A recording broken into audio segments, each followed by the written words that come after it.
A few weeks ago, I attended NextUp's Rising Stars conference where I was one of over 30 coaches helping with the event. We welcomed over 250 mid level leaders from organizations in the United States, Canada, and the Netherlands. And they all came for this 3-day event to learn how to level up their leadership and career development. What can I share with you about career development and your leadership development as we head into the last half of 2024? Lots. It's why in this episode, I'm taking time with you to share my 3 big takeaways from this event that will absolutely change the way you think about your leadership and career development and how to be unapologetic as you build your mid career GPS. Let's get started.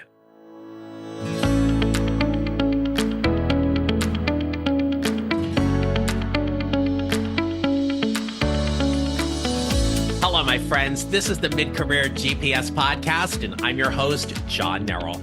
I help mid-career professionals like you find a job they love or love the job they have using my proven 4-step formula.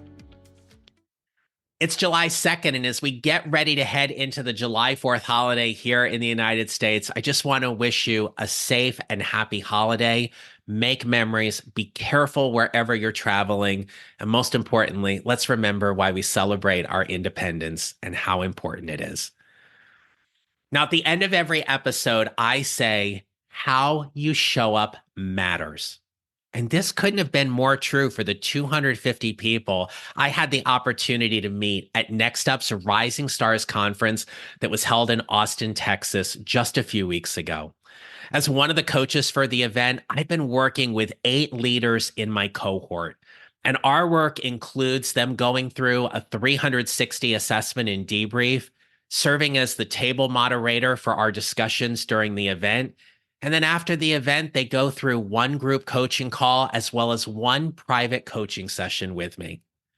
I have been with this program for 5 years, and I can't say enough wonderful things about it, as simply the discussions and the conversations and the insights and takeaways that happen as a result of this event are truly transformative. Now, if you're not familiar with NextUp, they are formally known as the Network of Executive Women, and you can learn more about them on their website at nextupisnow.org. NextUp's mission is to advance all women, grow businesses, and transform our workplaces through the power of community. And NextUp does an incredible job promoting allyship, as we had our largest number of men attending this year's Rising Stars conference. Our keynote speakers included Karen Jones, the Vice President of Learning and Partner Solutions for NextUp, as well as Kate Donovan, a leading expert in burnout recovery and burnout culture. If you've been listening to the podcast for a while, you know that I had my friend Kate on the podcast way back in episode 127, where we talked about avoiding career burnout. Another keynote speaker was Finka Yurkovic, who talked to us about our brilliant difference as it appears in the fascination advantage. And Joe Miller closed up our sessions. And you may remember Joe when she talked about her shift list in episode 184. But Joe did an incredible job helping us identify our leadership styles and where we want to shift them. I'm beyond honored that during the event, I had an opportunity to share the stage with Dr. LaTanya Jackson and Ann Massaro to share our best networking tips with attendees to help them navigate the event. And that session was moderated by Kat Ortiz, NextUp's manager of learning and organizational development. So, what were my takeaways? Before I get to them, I just want to say, if you've been listening to the pod for a while, they may not necessarily be anything earth-shattering to you, but I can't reinforce enough the importance of how powerful this message is and why these takeaways, here we are in mid-2024, mean more than ever. So here we go. My number one takeaway is that you are 100% responsible for your career. One of the biggest mistakes I remember making early on in my career, especially in the early days of my mid-career journey, was I trusted, depended upon, or counted on my leaders and management to advocate for my promotion and career growth. And what I learned many, many years ago was that was unfair to them. Look, at the end of the day, we are all out for ourselves. And I don't mean that to sound selfish or insincere, that we shouldn't be looking out for everybody else. But at the end of the day, if you are not your biggest advocate and champion for your career, you are doing yourself a disservice. If you want the seat at the table, ask for it. If you want to be in the room, ask for it. If you want to take those 2 slides at a meeting and present in front of the senior leadership team that you've never had an opportunity before, ask for it. You will never know what might be if you don't ask for it. But how do you know what to ask for? That's where career clarity comes in. And it's one of the most transformative things I see with the people I work with individually, that we talk about what they want in their careers and how they can show up from that place of value and service, and what it means for them to advocate for their career with still having really big hearts and caring about other people and not being perceived as being obnoxious or a braggart. Where do you want your career to go? If you are simply living on the hamster wheel and running in circles and feeling like you're not going anywhere, it is understandable that question is difficult for you. But when you think about what you want in your career, you absolutely must know what it is you want. You don't have to go through that alone. If you've ever been curious or wondered how I can help you as your coach, the easiest thing to do is reach out to me. You can email me at john@johnneral.com. You can find me on LinkedIn and direct message me there. We can talk about what coaching may look like for you. But sometimes we need a little support in our career development. So, however or wherever you're getting it, just recognize you don't have to go through it alone, but you absolutely are 100% responsible for your career. And you've got to be the loudest person in the room talking about you and the opportunities you want. Hey there, is your LinkedIn profile working for you 24/7? For many mid career professionals, optimizing their LinkedIn presence isn't a priority until they start job hunting or networking and realize it's important. If you're feeling the pressure to make your LinkedIn profile stand out to recruiters and hiring managers, I'm here to help. Would you like me to review your LinkedIn profile? This is your opportunity to receive my expert feedback. I'll show you exactly what changes can attract more recruiters and hiring managers, identify areas for improvement, and guide you in optimizing your profile. This will boost your professional brand and increase your chances of landing more job interviews, expanding your network, and elevating your professional presence. For a limited time, spots are available for a personalized LinkedIn profile review for just $50. For more details, check the show notes or visit my website at johnneral.com/courses. Now, let's dive back into the episode.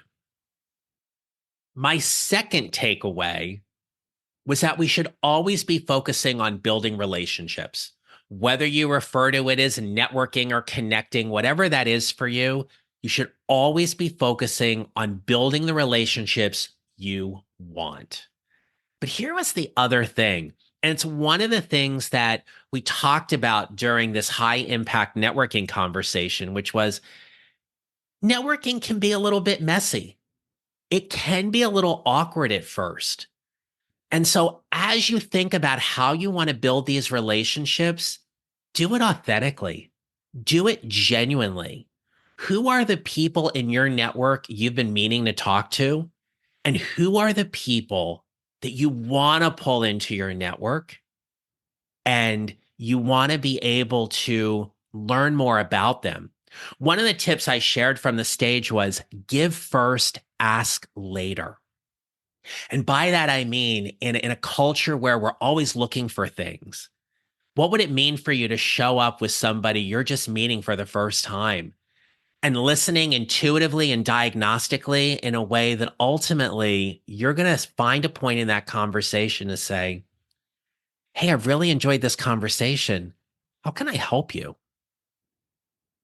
Watch how they react to that. Watch how they change their nonverbal and their demeanor. And they're like, how can you help me? I'm not really sure. That's okay.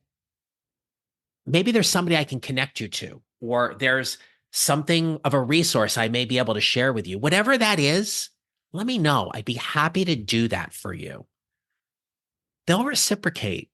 They'll ask you how they can help you. And when you have a clear and clean ask in order to do that, they're going to be able to know how they want to help you.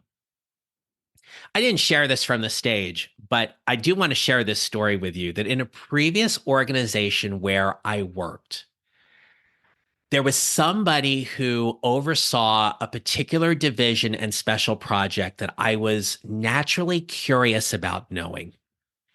And I remember that I would frequently bump into this person in the restroom. And of course, that's not the place where you want to have a networking conversation. And I thought, oh, when am I going to get my chance to actually ask him this question I'm really curious about? So lo and behold, a few weeks later, I see him at the coffee machine. And I walked up and I introduced myself and I said, I I've learned that you oversee this particular project. And I was wondering if you might have 5 to 10 minutes at some point in the next couple of weeks, no pressure. But I'd love to learn more about, and I had two particular talking points. Do you know he looked at me at the coffee machine and he said, I've got 15 minutes right now before my next meeting. Come on into my office. I got time with this person when nobody usually got time with this person. And when I went back and I started talking about how I had a conversation with this person, people were like, how in the heck did you do that? And I said, oh, I happened to see him at the coffee machine and I simply asked for 5 minutes of his time. You never know when you may catch somebody at the right moment at the right time. Be curious. Be a diagnostic listener in those networking conversations. Figure out a way that you can serve them or help them in some capacity. Give first. There'll be plenty of time to ask for what it is that you want. And if you're currently listening to this and you are unemployed or actively job seeking and desperate to get out of your job situation, I can't emphasize this more than enough. Give first, ask later. It can be so difficult to be like, who do you know who's hiring? Who do you know who's looking for somebody as a project manager, accountant, PR rep, whomever that might be? Slow it down, build a relationship, give first, ask later. My third takeaway, and this was something that I will tell you personally hit me very, very hard at this event. Self-care is more important than ever. Post-pandemic, we have seen boundaries get skewed between how much we work and why we work so much. And what I have learned through all of this was that I was letting some of my boundaries get skewed. I wasn't holding them with the same level of fidelity I had been. So, how do you set boundaries in your personal and professional life? They are far different than requests.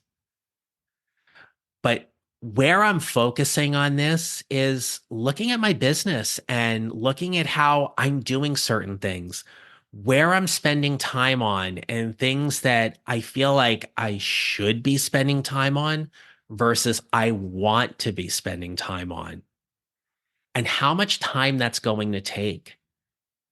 I'm looking at my calendar and figuring out where do I get to protect my time as a sole business owner that not only allows me to first and foremost take care of the private coaching clients that I have, but to do things like this podcast and my weekly newsletter that I send out twice a week.